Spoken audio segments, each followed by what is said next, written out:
Welcome back. You're watching Global Eye. India's National Security Advisor Ajit Doval and US NSA Jake Sullivan held a crucial meeting in Washington, D.C.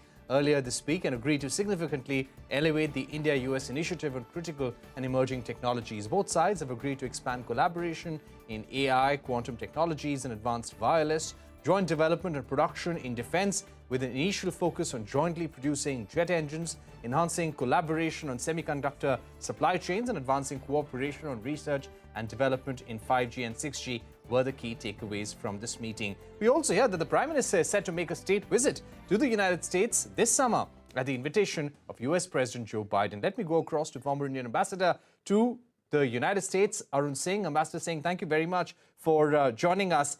Very clearly, the trade deal has been off the table. But do you think this collaboration in critical and emerging technologies replaces the trade deal in one way and boosts economic and technology partnership between the two countries? Parikshit, I don't think it replaces the trade deal because the trade deal has its own place. But I think it can serve to build newer areas of cooperation and technology partnerships between the two countries. Now, talking of the trade deal, as you know, the trade establishments in both countries have been in conversation now for several years. And earlier, we did hear the talk of trying to do a mini trade deal.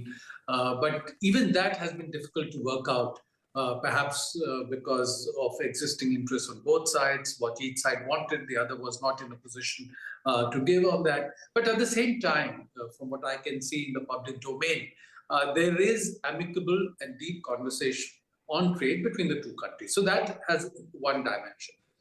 But looking at the issue of critical and emerging technologies, if I assess the comments that have come from both sides and the statements that have been issued, there was a sense that while there is growing strategic convergence between India and the US, and they are doing more and more together in different areas, the economic and technological dimension of the partnership needed further strengthening.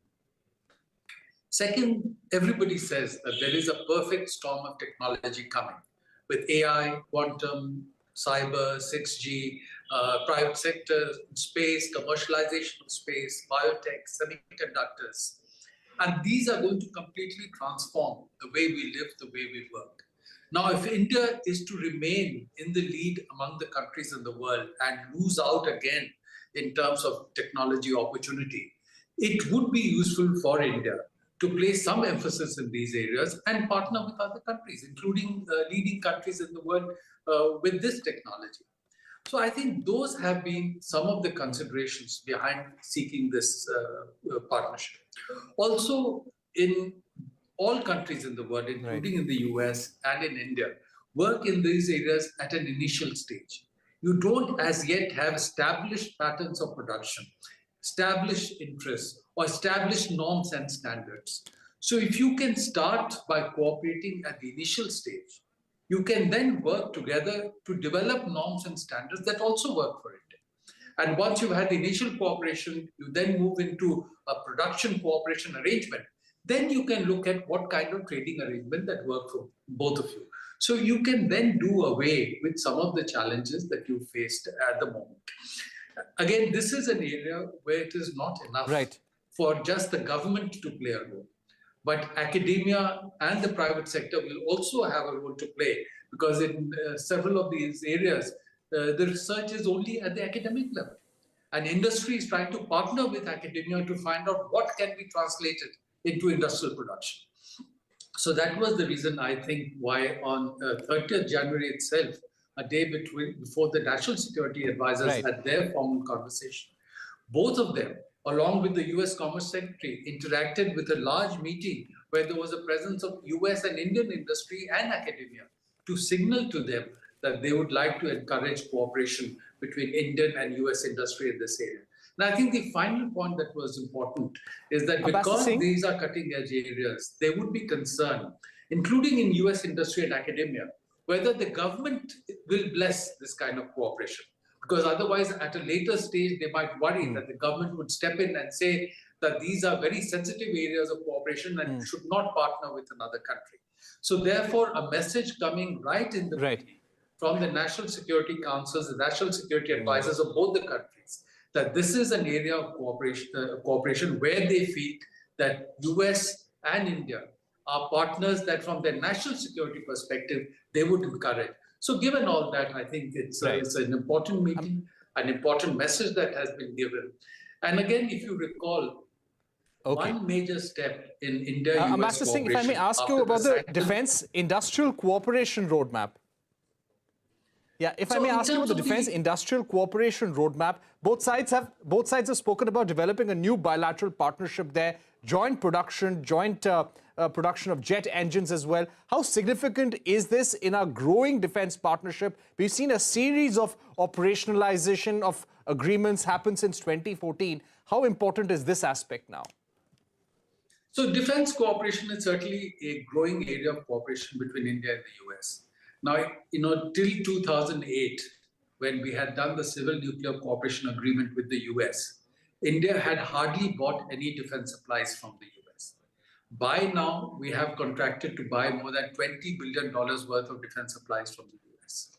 Now, if you look at, for example, military exercises, the US does more military exercises with India than with any other country outside NATO. And India does more military exercises with the US than with any other country. And you have army exercises, navy exercises, air force exercises, tri-services exercises, special forces exercises. So you're building capability and capacity with that. And also India has done a series of what are called foundational agreements in terms of logistics support, communication security, in terms of sharing geospatial information. So defense cooperation potential is certainly building up, but where it has been lagging so far in terms of partnership in defense technology. And I think a message is sought to be sent through this meeting, and a reference there with the potential for partnership, not yet formalized, because clearance is still awaited from the US, potential for partnership in jet engine technology. If that goes through, then certainly it will take the defense technology partnership to another level. But the very fact that the US has signaled that they have received an application and they will try and process it on an expedited basis is an important message, but I hope they are able to allow that cooperation to go ahead. If they do it, it will be important. Right. Ambassador Singh, the other big question, both sides have called this the next big thing in India-US ties. President Biden, while describing this meeting, has said that this will pave the way for democratizing technology, the technology environment. Tell us how this is important, how this agreement on critical and emerging technologies with India is important for the United States right now. So first, if you look at the bilateral relationship aspect, we did this next steps in strategic partnership with the US in 2004. And which was the first major agreement done after our nuclear test in 1998 and the sanctions that the US had imposed on India in 1998. That statement on next steps allowed us to start cooperation in nuclear areas, in space, in defense. And it led to the Civil Nuclear Cooperation Agreement with the US in 2008, which opened up access for India in higher technology in the US and leading to the, as I mentioned, nearly $20 billion worth of defense purchases from the US. Now, as far as the US is concerned, today they see China as their main threat, economic, technological, and military. And they have said that China is a pacing challenge for them. That's the challenge they're trying to meet. Now, if they are to meet the technology challenge from China, which has a population of 1.4 billion people, to scale up in terms of human resource capability, the US needs another partner. And India, with a country, again, of about 1.4 billion people, which has shown strength in human technical capability.